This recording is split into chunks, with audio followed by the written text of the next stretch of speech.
And మరింత మ్యాజిక్ని మనం on screen చూద్దాము. ఎస్ సార్, మీతో ఒక 2 విషయాలు మాట్లాడొచ్చా? ఓకే, ఒక విషయంలో ఒక 2 క్వశ్చన్లు అడగాలనుకుంటున్నాం. సబ్ క్వశ్చన్స్ ఉన్నాయి మాకు. దీనికి మీరు సూటిగా సమాధానం చెప్పాలి. 2 పేర్లు చెప్తాను, వాళ్ళల్లో మోస్ట్ హ్యాండ్సమ్ ఎవరు అనేది మీరు చెప్పాలి. ఏ డాక్టర్ ఎం మోహన్ బాబు గారు, బి విష్ణు మంచు గారు. ఈ 2లో కల్లా ఎవరు మోస్ట్ హ్యాండ్సమ్? మోస్ట్ హ్యాండ్సమ్ నీ పేరు చెప్తాను అనుకున్నావు కదా, Vishnu. Most handsome boy on the surface of earth. అలా ఎలా చెప్పేశారు సార్?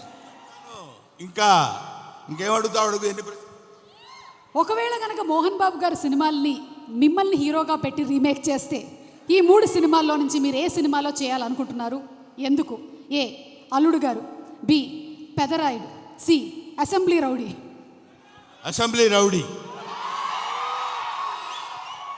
ఎందుకు? ఎప్పుడో చేసేవాడిని నన్ను. అసలు అసెంబ్లీ రౌడీలో ఫస్ట్ నన్నే అడిగారు, నేను రిజెక్ట్ చేశాను.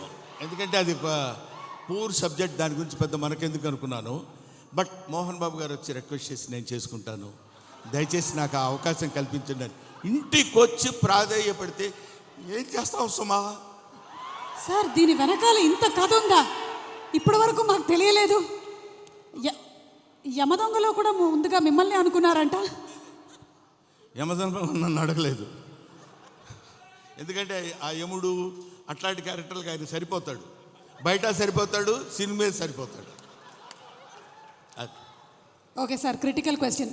మోహన్ బాబు గారిలో మీకు క్రిటికల్ క్వశ్చన్ నీకా నాకా? Answer sir, answer.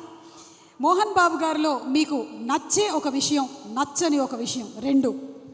నచ్చే విషయం లేదు, నచ్చని విషయం లేదు. అసలు మోహన్ బాబే నచ్చడు నాకు.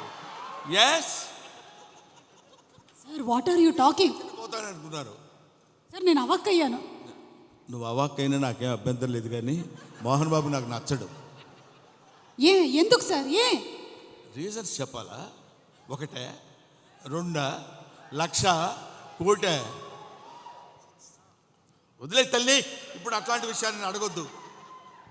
ఓకే, సో బ్రహ్మానందం గారు మరికొద్దిసేపట్లో స్టేజ్ మీదకి వస్తారు, ఇంకాసేపు ఇక్కడే ఉంటారు. కాబట్టి ఇంత చెప్పిన తర్వాత ఇక్కడ ఉండడం కొంచెం కష్టం అంటారా? వెళ్ళిపోవడం అంతే. ఓకే, మరి ఇంకా ఆలస్యం చేయకుండా మా హాస్య బ్రహ్మ, ఇందాక ఆయన చెప్పినవన్నీ సరదాగానే ఆయనకు మోహన్ బాబు గారు అంటే చాలా ఇష్టం. ఎస్, ఒక మహానటుడిని ఇష్టపడిన వాళ్ళు ఎవరు ఉంటారమ్మా? అంటే నేను ఒకసారి మోహన్ బాబు గారిని కూడా అడుగుదాం అనుకుంటున్నాను, ఆయన ఏం చెప్పాలనుకుంటున్నారో. ఇందాక మీరు చెప్పింది సార్, ఇందాక బ్రహ్మానందం గారు చెప్పిన దాని గురించి మీ స్పందన తెలుసుకోవాలనుకుంటున్నాం. బ్రహ్మానందం ఏం చెప్పినా కరెక్టే. అంతేనంటారా సార్? అతనికి ఎదురు చెప్పడం నాకు ఇష్టం లేదు. I love him. అంటే బ్రహ్మానందం గారు పెద్ద డాన్ అంటారా? నేను భయపడుతూ ఉంటాను. బ్రహ్మానందం గారు అంటే మోహన్ బాబు గారు భయపడుతున్నారంటే ఇంకా నేను బ్రహ్మానందం గారంటే భయపడ్డు, నిజానికి భయపడతాడు. బ్రహ్మానందం అంటే నిజం, నిజం అంటే బ్రహ్మానందం. కాబట్టి మరి ఆలస్యం చేయకుండా మా